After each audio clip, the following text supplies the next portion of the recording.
Hi guys, Bigg Boss. So நம்மளோட எப்பிட்ராவை like பண்ணுங்கள், கமெண்ட் பண்ணுங்கள் கைஸ், சப்ஸ்கிரைப் பண்ணுங்கள். ஸோ பிக் பாஸில் வந்து இப்போ நான் சொல்ல போகிற இன்ஃபர்மேஷன் வந்து பார்த்தீங்கன்னா முத்துவை பற்றி தான் கைஸ். ஸோ முத்துவோட ஃபேன்ஸ் எல்லாம் கோச்சிக்காதீங்க, ஏன்னா அந்தளவுக்கு அவர் வந்து பேசியிருக்காரு. பேசாமல் அதாவது சௌந்தர்யாவை வந்து நான் கொலை பண்ணிட்டு அடித்து கொல்லணுமோ அந்த மாதிரிலாம் பேசியிருப்பாராட்டிருக்குது. அடித்து கொல்லணுமோ இல்லை கொலை பண்ணிட்டு ஜெயிலுக்கு போகலாம் அப்படின்னு ஏதோ பேசியிருப்பாராட்டிருக்குது. ஏன் முத்து இந்த மாதிரி லூஸ் டாக்கிங் வர்றீங்க? ஏற்கனவே ரஞ்சித் இந்த மாதிரி பேசி தான் வாங்கி கட்டினார் சாட்டர்டே சண்டே விஜய் சேதுபதிட்ட.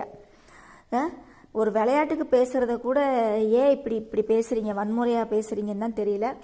ஸோ கண்டிப்பாக விஜய் சேதுபதி இதை அட்ரஸ் பண்ணுவாருன்னு தான் நினைக்கிறேன். ஏன்னா போன தடவை ரஞ்சித்துக்கே அந்த ரோஸ்ட்டு விழுந்துச்சு. இப்போ கண்டிப்பாக இந்த தடவை முத்துக்கு அந்த ரோஸ்ட்டு விழுகும்னு நினைக்கிறேன்.